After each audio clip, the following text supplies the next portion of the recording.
Hi everyone, welcome back. इस session में हम बात करेंगे इंडस्ट्रियल एक्सीडेंट्स के बारे में। इंपॉर्टेंट टॉपिक है, even very very important topic है ना। यहाँ से क्वेश्चंस देखने को मिले हैं पहले भी एग्ज़ाम में। सो आइए कोशिश करते हैं कि इसमें से हर एक एस्पेक्ट को टच करने की कोशिश करें कि यहाँ से किस किस तरह के क्वेश्चंस बन सकते हैं। तो वही हम जो है वो आज यहाँ पे सेशन में कोशिश करेंगे देखने की, right. So this is a topic from unit 9। Clear? So in this session we will discuss about the concept of industrial accident, then कुछ important terminologies है उनके बारे में बात करेंगे। What are the causes of industrial accidents and the different categories है ना of accidents? What are the different types of accident है ना, like direct कॉस्ट और इनडायरेक्ट कॉस्ट, या फिर हम इसको विजिबल कॉस्ट और इनविजिबल कॉस्ट भी कहते हैं, जो कि इस पूरे सेशन का सबसे इम्पॉर्टेंट पार्ट होने वाला है। तो उसको भी हम देखेंगे। And then there are some है ना कंट्रोल और मेजर्स ऑफ एक्सीडेंटल काउज की हम किस तरह जो है वो इन एक्सीडेंटल काउज को कंट्रोल कर सकते हैं। And then in the last we will discuss some few MCQs है ना, both previous year question papers and some mock questions also, right. तो ये हमारा जो है वो आज इस सेशन का एक फ्लो रहने वाला है, राइट। तो स्टार्ट करें। सबसे पहले स्टार्ट करते हैं कॉन्सेप्ट से, दैट इज़ इंडस्ट्रियल एक्सीडेंट है ना। एक्सीडेंट नाम तो आप सबने सुना होगा है ना। आपने सुना होगा कि कार का एक्सीडेंट हो गया है ना, बाइक का एक्सीडेंट हो गया है ना, ट्रेन का एक्सीडेंट हो गया, राइट। मतलब खुद का ही एक्सीडेंट हो गया कई बार तो, राइट। तो ये क्या है, एक्सीडेंट है।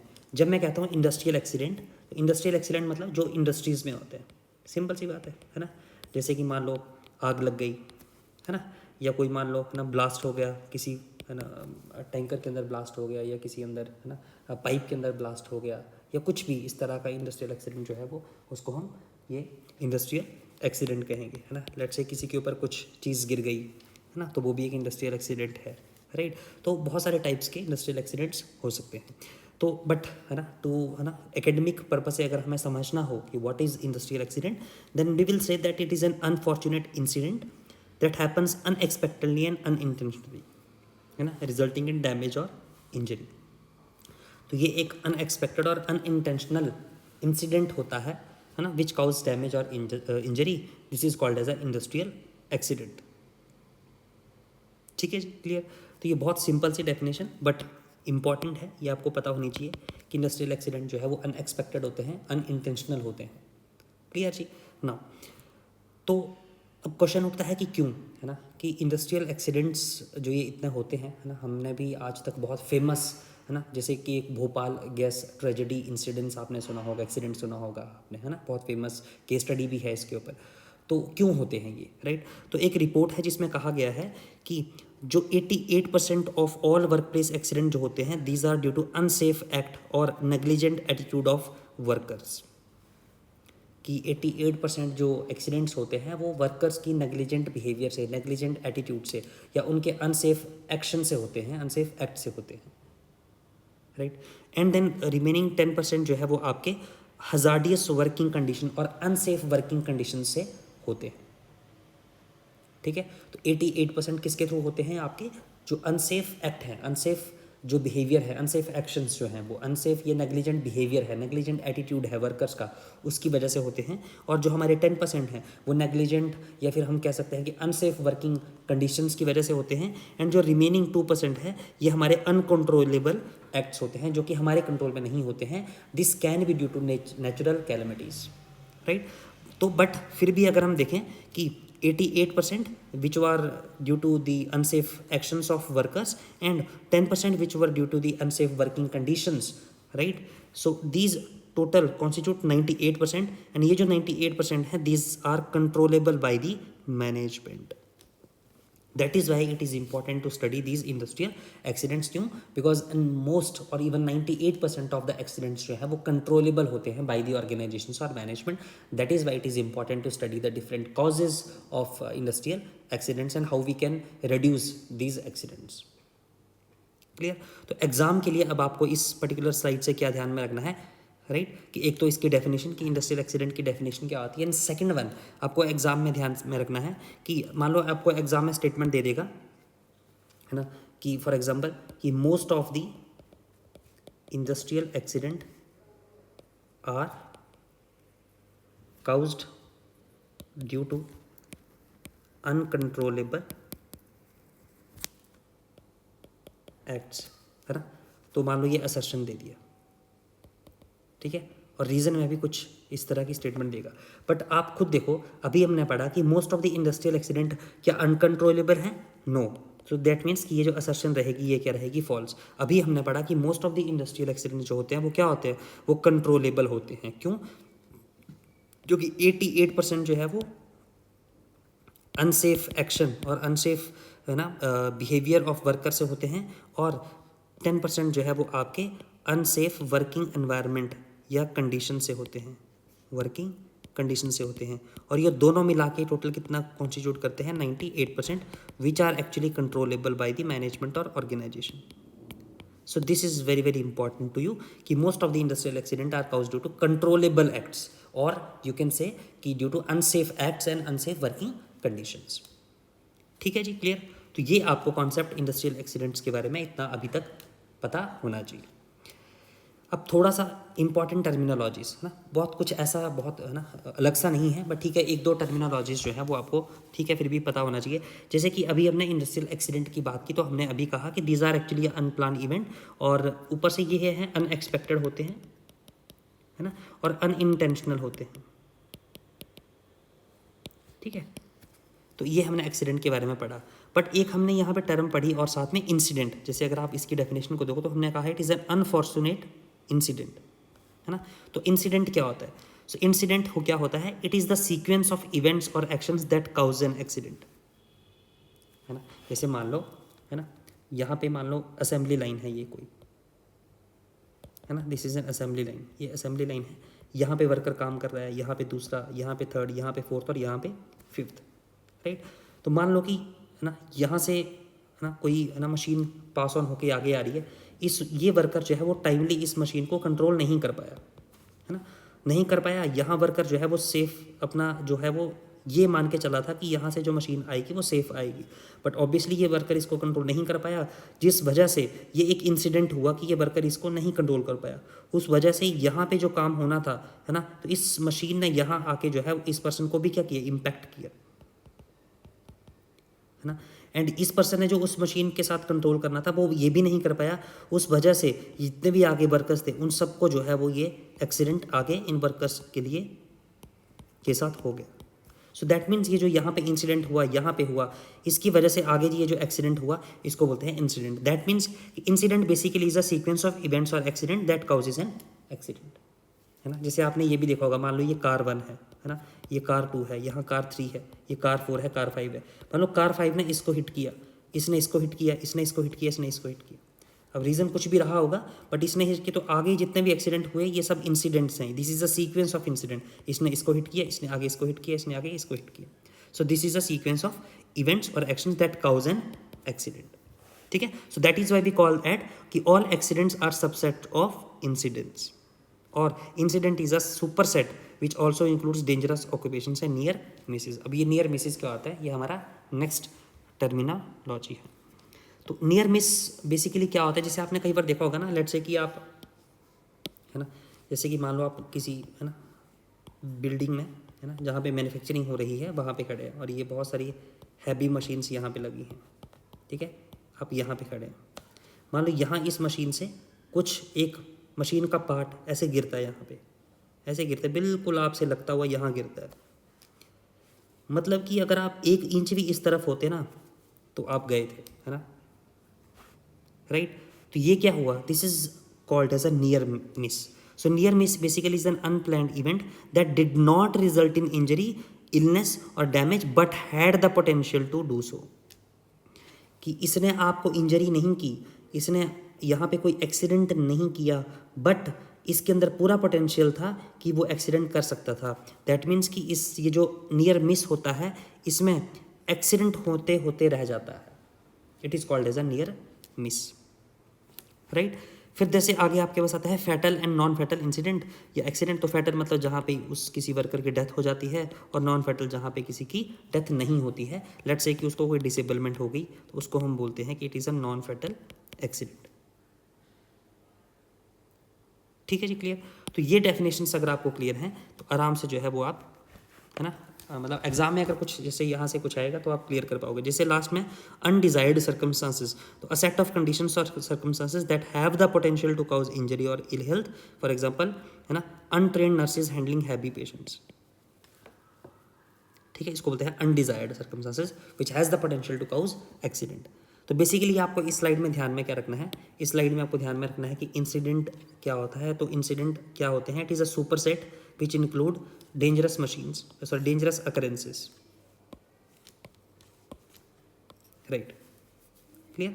सो all accident are basically a subset of incidents, क्योंकि इंसिडेंट्स ही हैं जो कि सीक्वेंस ऑफ इवेंट्स होते हैं और एक्सीडेंट कॉज करते हैं, राइट। और नियर मिस भी हमने देख लिया कि क्या होता है कि वो रिजल्ट में है ना, मतलब कि नियर मिस से इंजरी नहीं होती है, एक्सीडेंट नहीं होता है, but it has the potential to do so, clear. और बाकी फेटल और नॉन फेटल एक्सीडेंट क्या होता है वो हमने देख लिया, और अनडिजायर्ड सर्कमस्टेंसेस भी क्या होता है वो भी हमने देख लिया, राइट। तो ये कुछ इंपॉर्टेंट टर्मिनोलॉजीज थी, हालांकि इतनी इंपॉर्टेंट नहीं है, मतलब अगर आप इसको कॉमन सेंस भी लगाओगे तब भी समझ में आ जाएंगे।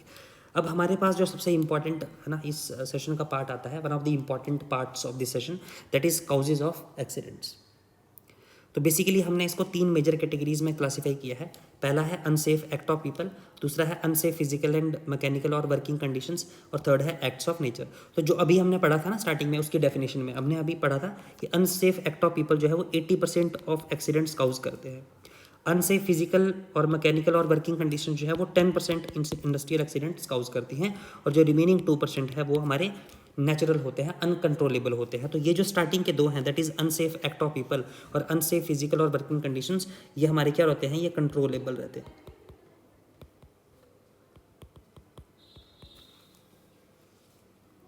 राइट। और जो हमने ये है ना ये 88% और 10% और 2% जो फिगर देखे थे, these were given by national safety council statistics, है ना। बट खैर आपको ये इंपॉर्टेंट नहीं है कि ये फिगर्स किसने दिए, बट ये फिगर क्या है ये आपको पता होना चाहिए। और इवन ये फिगर्स का एग्जैक्ट अमाउंट भी ज़रूरी नहीं है याद रखना, बट हाँ ये पता होना चाहिए। अब मान लो आपको ये भी एटलीस्ट इतनी अंडरस्टैंडिंग हो कि ये जो एक्ट्स ऑफ नेचर हैं ये सबसे कम है, मतलब ये इतना पता होना चाहिए कि सबसे ज़्यादा जो है वो अनसेफ एक्ट ऑफ पीपल होते हैं, उसके बाद अनसेफ वर्किंग कंडीशंस, और उसके बाद अनसेफ सॉरी जो हमारे एक्ट ऑफ नेचर है, ये जो अनकंट्रोलेबल इवेंट्स हैं वो हमारे इसमें आते हैं,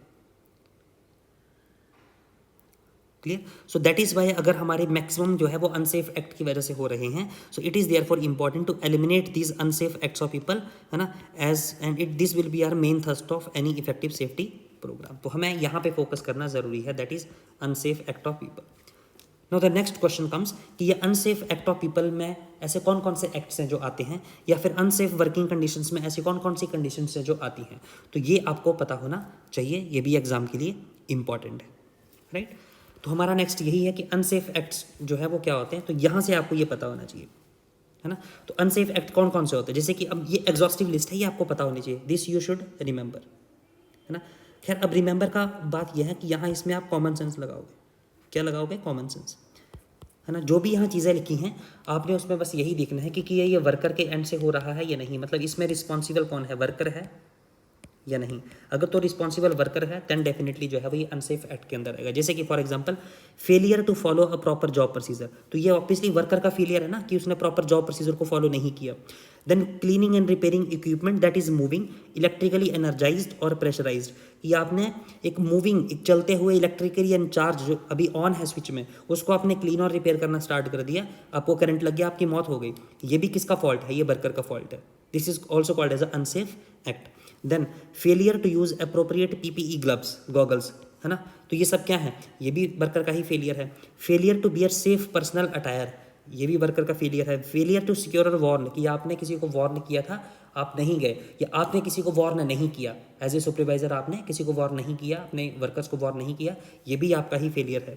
इम्प्रॉपर यूज़ ऑफ इक्विपमेंट, आपने इक्विपमेंट को इम्प्रॉपरली यूज़ नहीं किया, ये भी आपका फेलियर है। इम्प्रॉपर यूज़ ऑफ हैंड्स और बॉडी पार्ट्स, आप नाचते हुए चले हुए हैं ना, अंदर मशीनरीज दोनों तरफ मशीनरीज चले हुए हैं, आप नाचते हाथ हिलाते हुए चले हुए हैं, that is also a improper use of hands और body part and it is an unsafe act और नेग्लिजेंट एटीट्यूड, है ना। तो अनसेफ एक्ट को हमने स्टार्टिंग में भी पढ़ा था कि इसको हम नेग्लिजेंट एटीट्यूड भी बोलते हैं। ठीक है जी। Then making safety devices inoperative, this is again very very important कि आपने सेफ्टी डिवाइसेस को ही इन ऑपरेट कर दिया है, बंद कर दिया है ना। जैसे अलार्म सेफ्टी डिवाइस होता है एक, आपने उसको बंद करके रखा है, आप यूज़ नहीं कर रहे उसको, राइट। ऑपरेटिंग और वर्किंग एट अनसेफ स्पीड, है ना, कि मतलब ठीक है काम जल्दी खत्म करने के चक्कर में आप अनसेफ स्पीड, जैसे मान लो गाड़ी ही चला रहे हैं आप किसी, है ना, किसी ऑर्गेनाइजेशन में एज ए ड्राइवर का काम कर रहे हैं, तो अनसेफ स्पीड पे आप, या कोई मशीनरी है उसको आप अनसेफ स्पीड के ऊपर चला रहे हैं, ज़्यादा स्पीड के ऊपर चला रहे हैं, that is also a part of unsafe act. Taking unsafe position or posture, unsafe placing, mixing or combining materials, using tools or equipments known to be unsafe, driving errors, unsafe। अच्छा, तो ये जितने भी थे ये सब क्या थे, ये these are all are unsafe acts, right. तो अगर हम ये जितने भी एक्ट हैं इनको हम, है ना, क्लासीफाई करें कि किस वजह से होते हैं, then we will say that कि these unsafe acts can usually be attributed to one of the following, या तो लैक ऑफ नॉलेज की वजह से ये जितने भी अनसेफ एक्ट हुए ये आपने किए होंगे, या इम्प्रॉपर एटीट्यूड की वजह से, या फिर लैक ऑफ सेफ्टी अवेयरनेस की वजह से। तो ये तीन ही रीज़न हो सकते हैं जिस वजह से आप जो है वो ये अनसेफ एक्ट जो है वो करोगे, या नेग्लिजेंट एटीट्यूड शो करोगे। क्लियर। तो अब अगर आपको एग्जाम में लिख दिया कि due to the lack of knowledge और लैक ऑफ, या फिर इम्प्रॉपर एटीट्यूड और lack of safety awareness maximum industrial accidents occur, तो ये आपको पता होना चाहिए, then it will be a true statement. ठीक है जी, क्लियर। नो, सेकंड आपके पास आती है अनसेफ वर्किंग कंडीशंस, जो कि अभी मैंने कहा कि due to the work related causes, जिसमें कि वर्किंग कंडीशंस, है ना। तो जैसे कि मान लो अब इसमें अनसेफ वर्किंग कंडीशंस क्या क्या हो सकती हैं, कि there is an obstacle to safe movement of personal vehicle और मशीन्स, की वहाँ पे जो है वो ऑब्स्टेकल थे, मूव करने को ही जगह नहीं थी, that is also part of unsafe working conditions. Then unsafe working and walking surfaces, की जो वॉकिंग स्पेस है वहाँ वो ही सेफ नहीं है, वहाँ पे लेट्स से कि, है ना, ऑयल गिरा है, मतलब कुछ भी सफाई नहीं है ना, वॉर्न, डैमेज्ड और मिसयूज्ड टूल्स आपने वर्कर्स को दिए हैं। Then failure to provide proper equipment and support for the hoisting and movement of heavy object, operation of equipment with guards for moving part of machinery removed और defeated, allowing employees to work without using required PPE, आप अपने employees को without using PPE जो है वो काम अपने employ से करवा रहे हैं, या डैमेज्ड और अनगार्डेड इलेक्ट्रिक वायरिंग जो है वो आपकी कंपनी में हो रखी है, और absence of required signing warning of particular hazard in area, आपने कोई साइनिंग बोर्ड नहीं लगा रखे हैं अबाउट डैमेज और ना डेंजरस एरियाज और डेंजरस मशीन्स।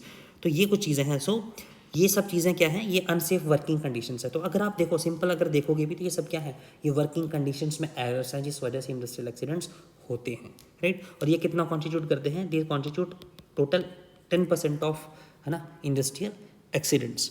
सो ये जो हमने नियर मिस अकरेंसेस पढ़ी थी, जिसमें हमने पढ़ा था कि एक्सीडेंट नहीं हुआ बट एक्सीडेंट होते होते रह गया, सो ये जो नियर मिस अकरेंसेस हैं need to be investigated and corrected as they are a warning of condition, they may be actually lead to a और eventually lead to an accident. तो अगर ऐसा कुछ हुआ पहले, कुछ नियर मिस हुआ, है ना, एक्सीडेंट होते होते रह गया, तो हमें उस इंसिडेंट्स को जो है वो प्रॉपरली इन्वेस्टिगेट करके उसको करेक्ट करना है, because they can lead to an accident. तो अभी तक हमने, अगर मैं थोड़ा सा इसको समराइज करूं व्हाट वी हैव डन, है ना, टिल नाउ, हमने थोड़ा सा इसके कॉन्सेप्ट के बारे में बात की, है ना, जिसमें कि हमने देखा कि 88% जो है वो अनसेफ एक्ट ऑफ वर्कर्स की वजह से होते हैं, 10% हमने देखा कि अनसेफ वर्किंग कंडीशंस की वजह से होता है ना, और जो हमारा 2% है ये नेचर की वजह से हो सकता है, नेचुरल कैलमिटीज़ की वजह से हो सकता है, ये हमने देखा। फिर हमने इंपॉर्टेंट टर्मिनोलॉजीज़ के बारे में बात की, है ना, जिसमें हमने जो है वो इंसिडेंट क्या होता है, एक सीक्वेंस ऑफ इवेंट्स है, वो हम उसके बारे में बात किया। और incident is basically is a super set of accident, super set of accident, है ना। फिर इसके बाद हमने जो है वो नियर मिस के बारे में बात की कि एक्सीडेंट नहीं होता है, इंजरी नहीं होती है, but it has the potential to do so, right. फिर हमने फैटल एक्सीडेंट क्या होते हैं, है ना, एंड नॉन फैटल क्या होते हैं, उनके बारे में हमने बात की, राइट। ये कुछ इंपॉर्टेंट टर्मिनोलॉजीज़ के बारे में हमने बात की। इसके अलावा हमने क्या देखा,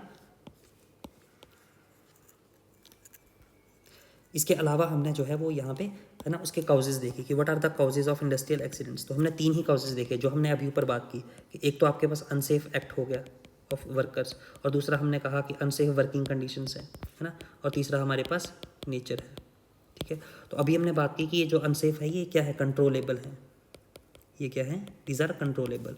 और ये जो अनसेफ एक्ट है इसके अंदर कौन कौन से एक्ट आते हैं, इनकी लिस्ट आपको पता होनी चाहिए, और इसके अंदर भी क्या क्या आते हैं इसकी लिस्ट पता होनी चाहिए। बट इस लिस्ट को जानने के लिए अगर आप सिंपल कॉमन सेंस लगाओगे तब भी आराम से इसको आइडेंटिफाई कर सकते हैं, ठीक है। तो ये अभी तक जो है वो हमने इसमें चीज़ें डिस्कस की। Then the next part of this session is categories of accidents. तो इसमें हमने बेसिकली 4 कैटेगरीज में एक्सीडेंट्स को डिवाइड किया है, माइनर, रिपोर्टेबल, फेटल और accident due to dangerous occurrences. खैर फेटल एक्सीडेंट तो अब हमें पता है कि जहाँ पे इम्प्लाई या वर्कर की क्या हो जाती है, डेथ हो जाती है, बहुत ईजी है।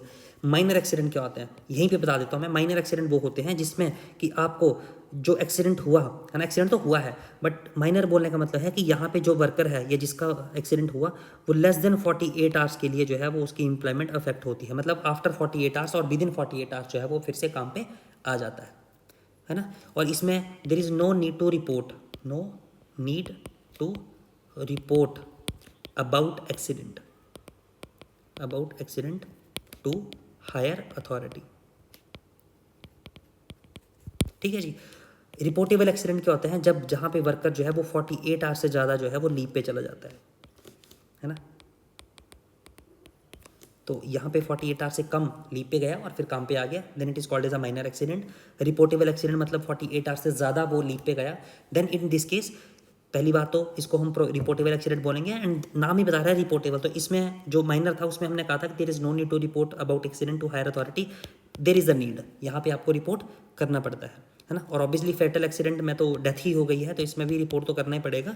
और accident due to dangerous occurrences क्या होते हैं कि जहाँ पे मान लो क्या होता है, मान लो कोई ब्लास्ट हो गया, फर्नेस में कोई ब्लास्ट हो गया, फायर लग गई है ना, जो आपका वेसल थी कोई वो फट गई, तो ये जो भी इंसिडेंट हैं ये आपके कौन से आते हैं, accident due to dangerous occurrences. ठीक है। तो ये जो माइनर एक्सीडेंट है अभी हमने कहा these are less harmful, less than 48 hours के लिए जो है वो वहाँ पे काम जो है वो इम्प्लाई नहीं करता है, और these accident are not reported to higher authorities और इजीली कंट्रोलेबल ये हो जाते हैं। रिपोर्टेबल में अभी हमने बात की कि यहाँ पे 48 आवर्स से ज़्यादा अगर वर्कर जो है वो के लिए लीव पे रहता है काम से तो उसको हम जो है वो रिपोर्टेबल एक्सीडेंट कहेंगे। इसमें supervisor is responsible to report the higher management, right. And then third is to dangerous occurrences, तो जैसे कि बस्टिंग ऑफ वेसल हो गया, फेलियर ऑफ क्रैंक हो गया, एक्सप्लोजन ऑफ फायर हो गया, एक्सप्लोजन ऑफ कंटेनर हो गया, तो ये सब कौन से के अंदर आते हैं, accident due to the dangerous occurrences. So these are the 4 different categories of industrial accidents. ठीक है जी, clear. And then now the last part is types of cost. This is something which is one of the most important part, है ना, जहाँ से maximum time questions पूछे जाते हैं। तो इसमें जो है वो हम इसको थोड़ा और अच्छे से देखेंगे। खैर इसमें मैं आपको चीज़ें बता दूंगा कि आपको करना क्या है और कहाँ से कैसे क्वेश्चन बनेगा। इसके बाद हम जो है वो इसमें कुछ 2-3 पीवीसी क्वेश्चन और साथ में एमसीक्यूज भी देखेंगे जो कि मॉक क्वेश्चन है। तो अगर मैं कॉस्ट की बात करूँ तो यहाँ पे इन्होंने कॉस्ट को फाइनेंशियल कॉस्ट और ह्यूमन कॉस्ट में डिवाइड किया है। फाइनेंशियल कॉस्ट में अगेन डायरेक्ट कॉस्ट और इनडायरेक्ट कॉस्ट, है ना। डायरेक्ट कॉस्ट में डैमेज, मेडिकल, फाइन और इंक्रीज्ड इंश्योरेंस प्रीमियम। इनडायरेक्ट में capacity lost, scheduled day, new recruitment, training cost, work time cost, inventory cost और सीईओ कॉस्ट। अब ये कॉस्ट क्या है, इनको हम एक और इमेज से समझने की कोशिश करेंगे, which is the more exhaustive list, right. तो ये है इमेज आपको, जो कि यहाँ से जो है वो क्वेश्चन आपको देखने को मिलेगा। ये बहुत इंपॉर्टेंट है। देखो अब सबसे पहले इस इमेज को ऑब्जर्व करो।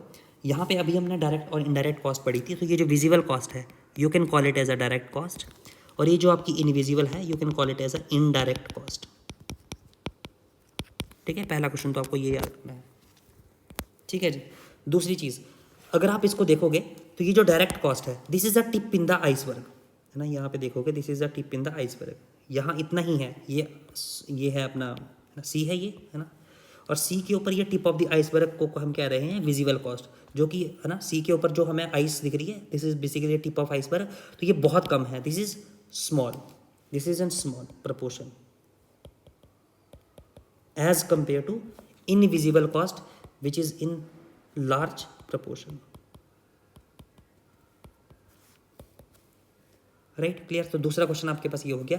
तो पहला क्वेश्चन हमने कहा कि जो विजिबल कॉस्ट है वही डायरेक्ट कॉस्ट है और जो इनविजिबल कॉस्ट है ये इनडायरेक्ट कॉस्ट है। दूसरा क्वेश्चन कि ये जो विजिबल कॉस्ट होती है, ये जो डायरेक्ट कॉस्ट होती है this is in small proportion, और जो आपकी इनविजिबल कॉस्ट होती है ये लार्ज प्रोपोर्शन में होती है, इसका इम्पैक्ट जो है वो लार्ज देखने को मिलता है। ठीक है। अब तीसरी चीज़ कि ये जो डायरेक्ट कॉस्ट है बेसिकली इसका मतलब ये होता है कि जो आप को इमीडिएट, है ना, जो आपको इमीडिएट जो है वो देखने को मिलती है, जिसमें आपको इमीडिएट कॉस्टिंग पड़ती है, और इसमें आपको जो है वो इमीडिएट नहीं पड़ती है, लेटर ऑन जो है वो, है ना, जो कि लेटर ऑन आपको कॉस्ट पड़ती है उसको हम बोलते हैं इनडायरेक्ट कॉस्ट, जो कि आपको दिखती नहीं है अभी बट आपको फिर भी जो है वो कॉस्ट बियर अप करनी पड़ती है, राइट। अब इसमें एग्जाम में क्वेश्चंस जो बनेंगे आपको, है ना, एक तो ये बन सकते हैं कि कौन सी कॉस्ट है ना लार्ज प्रोपोर्शन में है, कौन सी स्मॉल प्रोपोर्शन में है, एक तो ये क्वेश्चन देखने को मिल सकता है ना, और कौन सी इमीडिएट कॉस्ट है, तो वो डायरेक्ट कॉस्ट और visible cost are the immediate cost. अब जो यहाँ पे आपको क्वेश्चन देखने को मिलेगा, और इसमें से भी जो इंपॉर्टेंट वो ये पूछेगा कि which of the following are the visible cost और डायरेक्ट कॉस्ट, और which of the following are the invisible cost और इनडायरेक्ट कॉस्ट। तो जैसे अगर मैं बात करूं, तो अगर मैं सबसे पहले यहाँ पे बात करता हूँ लेट्स से विजिबल कॉस्ट की, तो सबसे पहला इसमें क्या आ रहा है, लॉस और डैमेज टू इक्विपमेंट्स, है ना, loss and damage to equipments, कि जैसे मान लो कोई, है ना, एक्सीडेंट हुआ, तो वहाँ पे जो इक्विपमेंट्स थे, टूल्स थे, है ना, राइट, उनको डैमेज हो गया, वो ख़राब हो गए, है ना। जैसे मान लो कि अगर गाड़ी चला रहा था कोई पर्सन, कोई वर्कर किसी कंपनी की, वो गाड़ी का एक्सीडेंट हो गया, वो डैमेज हो गई, है ना, गाड़ी लॉस हो गई, तो वो क्या है, that is a visible cost. अब वो इमीडिएट लॉस है, वो आपको ठीक करवानी ही पड़ेगी, अगर ठीक नहीं करवाओगे तो दैट मीन्स कि नई गाड़ी लेनी पड़ेगी, but that is a immediate cost. Second क्या है, लॉस ऑफ प्रोडक्शन, है ना। तो लॉस ऑफ प्रोडक्शन ऑब्वियसली, अगर मान लो किसी मशीन पे काम चल रहा था, है ना, अब जैसे मान लो ये मशीन है ना, यहाँ पे असेंबली लाइन है, ये है ना, गाड़ी बना रही है, मान लो कंपनी है गाड़ी बना रही है, तो गाड़ी सबसे पहले असेंबली लाइन पे यहाँ पे बनते हुए फिर इस मशीन पे जाएगी, फिर इस पे जाएगी, देन इस पे जाएगी, देन इस पे जाएगी, है ना। तो मान लो कि यहाँ पे एक्सीडेंट हो गया, यहाँ पे, अब यहाँ पे एक्सीडेंट हो गया, तो ये जो असेंबली लाइन थी, है ना, this is called as a assembly line, right. तो अगर यहाँ पे एक्सीडेंट हो जाता है, ये मशीन खराब हो जाती है, तो उसके बाद ये जो इतने भी आगे प्रोसेस थी ये रुक गई ना, है ना, this will stop, so this will hamper your production also, so this is also called as a immediate cost, कि अब पूरा दिन आपका काम रुक गया, अब आपको यहाँ पे, है ना, फिक्स्ड कॉस्ट पड़ रही है, वेरिएबल कॉस्ट पड़ रही है, आपको तो सैलरीज इंप्लाइज को देनी ही पड़ेगी, राइट, आगे ऑर्डर्स फुलफिल करने हैं आपको, ये सब चीज़ें क्या है, रुक गई आपकी, that is basically due to loss of production. तो ये सब क्या है, इमीडिएट कॉस्ट है, राइट। थर्ड कौन सी आती है, third is we have our legal cost and insurance also, these are two different cost. Legal cost मतलब कि अब मान लो एक्सीडेंट हो गया, है ना, एक्सीडेंट हो गया और किसी ने, है ना, इमीडिएटली जो है वो within a week court case कर दिया आपके ऊपर कि ये जो है वो कंपनी की वजह से हुआ है, due to unsafe working conditions की वजह से हुआ है। तो अभी जो कोर्ट केस हुआ, इसमें जो लीगल फीस लगेगी, है ना, इसमें आपके, है ना, एडवोकेट की फीस लगेगी, है ना, इसमें जो भी, है ना, आपके पास कोर्ट फीस लगेगी, ये सब क्या है, ये सब जो है वो लीगल कॉस्ट है। And also insurance cost. Insurance cost क्यों है विजिबल कॉस्ट, क्योंकि देखो जब भी कंपनीज या इंडस्ट्रीज अगर आप कहीं भी चलाओगे ना, तो इसमें क्या होता है कि आपको इंश्योरेंस लेना पड़ता है अपनी जो जितनी भी मशीन्स है बड़ी बड़ी, है ना, जैसे मान लो 1 करोड़ की मशीन है ना, ये भी 50 लाख की मशीन है, तो जितनी भी बहुत हैवी प्राइसेस वाली मशीन्स होती हैं उनका आपको इंश्योरेंस लेना पड़ता है ना। और इवन आपको अपनी पूरी इंडस्ट्री का भी इंश्योरेंस लेना पड़ता है, राइट, कि अगर मान लो कल कोई इंडस्ट्री में आग लग जाती है, कुछ भी ऐसा हो जाता है, तो आपको इंश्योरेंस लेना पड़ता है, जो कि अच्छा खासा प्रीमियम उसमें जाता है। तो अगर मान लो कल को ऐसा कुछ इंसिडेंट्स हो जाए, तो आपको उसमें जो है वो कॉम्पनसेशन मिल जाता है। तो ये जो प्रीमियम पे किया जाता है, इट इज़, है ना, बेस्ड ऑन कि आपके प्रीवियस ईयर में क्या फ्रीक्वेंसी रही है एक्सीडेंट होने की। अगर तो बहुत नेग्लिजिबल या कोई एक्सीडेंट प्रीवियसली आपके ईयर में नहीं हुए, तब आपका बहुत कम प्रीमियम जाता है। बट इन केस जैसे हम यहाँ पे देखें कि अगर मान लो कोई एक्सीडेंट हो जाता है, तो नेक्स्ट ईयर, है ना, जो आपका प्रीमियम जाएगा वो कैसा जाएगा, वो आपका प्रीमियम बढ़, जो अमाउंट जाएगा प्रीमियम का, वो इंक्रीज्ड अमाउंट जाएगा। So it also a visible cost, क्योंकि इसमें आपका इंश्योरेंस का जो प्रीमियम है वो बढ़ के गया है, राइट। देन नेक्स्ट इज ऐसा loss of lives and limbs. Obviously कि अगर मान लो किसी एम्प्लॉय की डेथ हो गई, है ना, किसी एम्प्लॉय की डेथ हो गई, कोई एम्प्लॉय जो है वो डिसेबल हो गया, तो उस केस में अभी आपको जो है वो उस एम्प्लॉय की, एक तो वो काम नहीं कर पाएगा, है ना, जो उसकी प्रोडक्टिविटी थी, दूसरा आपको उसको फिर मेडिकल एक्सपेंसेस देने पड़ेंगे, उसको कॉम्पनसेशन देना पड़ेगा। There are different types of compensation. अगर मान लो डेथ ही हो जाती है तो उसको उसका डेथ का कॉम्पनसेशन आपको देना पड़ेगा, या डिसेबलमेंट हो जाती है तो उतना प्रपोर्शन में आपको जो है वो कॉम्पनसेशन देना पड़ेगा। सो ये आपकी इमीडिएट कॉस्टिज है। Then cost of man days lost of injured. तो मान लो कोई एम्प्लॉय इंजर्ड हो गया, अब वो 2 महीने काम पे नहीं आएगा, बट आपको सैलरी देनी पड़ेगी, तो ये जो नंबर ऑफ डेज वो नहीं आएगा काम पे, this is also an immediate cost, क्योंकि आपको वो एम्प्लॉय तो आपका कोई काम नहीं कर रहा और उल्टे में आपको उसको सैलरी भी देनी पड़ रही है। Then it is also a cost of man days lost of injured. ठीक है, तो ये आपके पास डिफरेंट कॉस्ट हैं जो कि विजिबल कॉस्ट के अंदर आती है। और उसके बाद फिर आपकी इनविजिबल जो है वो कॉस्ट आती है, प्रोडक्शन लॉस। अच्छा, एक चीज़ थोड़ा सा ध्यान रखना यहाँ पे, ये जो प्रोडक्शन लॉस है ना, और यहाँ पे भी अगर आप देखोगे तो लॉस ऑफ प्रोडक्शन, ये दोनों जगह है। बट अगर आपको एग्जाम में आएगा तो यू विल, है ना, consider this loss of production और production loss to in the visible cost. तो आप इसको जो है वो विजिबल कॉस्ट में ही इसको कंसीडर करोगे, यहाँ कंसीडर नहीं करोगे। ये थोड़ा सा आप ध्यान रख लेना इसको, ठीक है, क्योंकि बेसिकली ये प्रोडक्शन लॉस जो है वो यहाँ पे जो बात हो रही है वो हो रही है बियॉन्ड दिस इमीडिएट इफेक्ट, कि मान लो अभी जो इम्पैक्ट हुआ उसके बाद बियॉन्ड भी तो इम्पैक्ट पड़ेगा उसका, कि जैसे अभी ने बात की थी कि प्रोडक्शन लॉस हो गया, कि आपकी प्रोडक्टिविटी कम हो रही है, आपकी फिक्स्ड कॉस्ट है जो कि आपको देनी ही पड़ रही है, आपको सैलरीज देनी पड़ रही है, राइट, है ना। आपकी जो मशीनरी है वो ख़राब हो गई, अब उस वजह से आपका सारा काम रुक चुका है ना। बट इसके अलावा क्या होता है, इसके अलावा आपके जो जितने भी कस्टमर्स हैं जिनको आपने ये ऑर्डर फुलफिल करना है उनके ऊपर भी इम्पैक्ट पड़ता है। वो जो है वो आपसे कम प्राइसेस पे फिर जो है वो अपनी ऑर्डर फुलफिलिंग के लिए डिमांड करते हैं। तो ये कुछ एक्सटेंडेड है ना जो है कॉस्ट बढ़ती हैं ड्यू टू प्रोडक्शन लॉस, तो ये इसलिए इनविजिबल कॉस्ट में भी आता है। बट हालांकि हम एग्जाम के लिए जो है वो इसको विजिबल कॉस्ट में ही देखेंगे। Then loss of goodwill, obviously अगर आपकी कंपनी में एक्सीडेंट्स होते हैं तो इससे आपकी गुडविल पे भी इम्पैक्ट पड़ता है ना। जैसे आपने है ना एक दिल्ली में इंसिडेंट्स देखा होगा, है ना, जो हमारे जो यूपीएससी की कोचिंग जहाँ इंस्टीट्यूशन में होती है तो वहाँ पे उनकी गुडविल पे भी काफ़ी फ़र्क पड़ा है। देन लोअर्ड एम्प्लॉई मोराल, जो जितने रिमेनिंग एम्प्लॉइज़ हैं उनका मोराल भी जो है वो डाउन होता है। They also feel insecure in those working conditions और in that organisation. There is a loss of public confidence and revenue also, definitely, है ना। पब्लिक का कॉन्फिडेंस भी उसके ऊपर कम होता है और रेवेन्यू तो कम होगा ही अगर आपकी प्रोडक्शन जो है वो कम हो रही है या लॉस उसका हो रहा है। Then failure and delay to fill orders, obviously loss of earning power of injured, तो जो इंजर्ड पर्सन है, अब जो पहले एक हेल्दी पर्सन था वो इंजर्ड है तो ऑब्वियसली डिसेबल्ड पर्सन की जो अर्निंग कैपेसिटी है वो कम हो गई है, that is also invisible cost. Unfavourable public relation आपके हो जाते हैं। प्रोडक्ट स्पाइल्ड बाय एक्सीडेंट, अब क्या होता है जो काम उस एक्सीडेंट के टाइम पे जो प्रोडक्ट बन रहा था अब वो अगर मान लो वो खराब हो गया, दैट इज ऑल्सो एन, क्योंकि अब तो आपके किसी काम का नहीं रहा वो, then it is also a spoiled product, है ना, वो आपका इनविजिबल कॉस्ट में आएगा। Lost time by fellow workers, सब जब एक्सीडेंट होता है तो आपके आसपास के जो फेलो वर्कर्स हैं वो भी उस इंसिडेंट के बारे में वहाँ पे जाते हैं, वहाँ पे बात करते हैं, वहाँ पे देखते हैं, तो जो जहाँ पे जिस टाइम उन्होंने अपना काम करना था उस टाइम पे वो आपके एक्सीडेंट के बारे में बात कर रहे हैं, वहाँ देख रहे हैं, है ना, तो वो भी आपका टाइम गया। Then loss of skilled man power, अगर मान लो किसी जो एक्सीडेंट हुआ वो एक ऐसे पर्सन का हुआ जो कि स्किल्ड वर्कफोर्स थी, है ना, तो वो भी आपको आपके लिए एक लॉस है। Then recovery and salvage of damaged equipments, है ना, तो फिर जो भी डैमेज इक्विपमेंट्स हैं उनकी फिर से रिकवरी करवाना, उनको ठीक करवाना, again this is a invisible cost. Economic losses to injured family के लिए अपने इकोनॉमिक लॉस फुलफिल करवाना उनके लिए, है ना, कॉम्पनसेशन, दैट मीन्स कि economic loss to injured family को भी देना, that is also an indirect cost, है ना। Then degradation of efficiency due to loss of experience and trained professional, जो है वो एफिशिएंसी कम हो जाती है ना।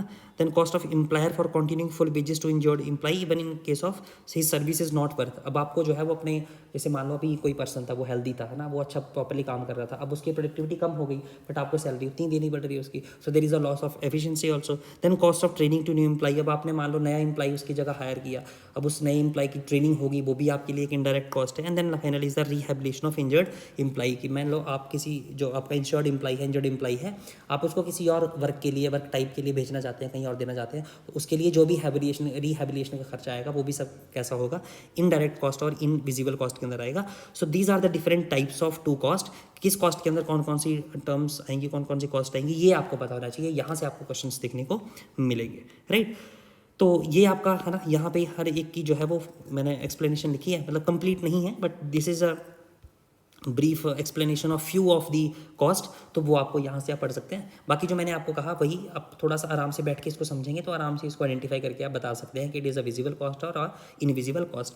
Now finally we have a last topic of this session, that is control of accident causes. इसमें कुछ नहीं है, बेसिकली कहता है कि there are 3 main methods utilize to control accident, कौन कौन से, engineering, education and training and enforcement. These are also sometimes called as a 3 E's of safety. तो अगर आपको एग्जाम में पूछ लिया कि what are the 3 E's of safety, then आपको पता होना चाहिए कि these are engineering, education and training and enforcement, right. तो जिसमें कि सबसे पहले जैसे इंजीनियरिंग आता है, तो इंजीनियरिंग मतलब इसमें कि डिफरेंट वर्किंग कंडीशंस की बात हो रही है ना। सो मैकेनिकल रिविजन्स और modifications to eliminate existing unsafe conditions and in some cases to prevent unsafe act also, right. तो आपने जो है वो मशीनरीज जो है वो सब प्रॉपर अच्छे से बनानी है ताकि वहाँ से दिक्कत ना हो। Then second is education and training, तो जो भी आपके सेफ्टी एजुकेशन से रिलेटेड ट्रेनिंग देनी है, एम्प्लॉइज़ को ट्रेनिंग देनी है कि उनको मशीन्स को कैसे यूज़ करें, वो सब इसका पार्ट आ जाएगा। And finally we have enforcement की, स्ट्रिक्ट एनफोर्समेंट आपकी होनी चाहिए ताकि जो है वो कंपनीज रूल्स जो कंप्लाइंसेज उनको फॉलो करें, राइट। तो these are the 3 different E's of safety, that is हमारे पास enforcement, education and training, and first we have a engineering. So these are called as the 3 E's of safety. This is important for really so basically अगर इस तरह के कुछ और topics जो कि आपको पढ़ने हैं, if you are also preparing for UG Senate exam, then you can download the app Unstoppable Education. है ना। द लिंक हम जो है वो यहाँ पे the link will be provided in the description.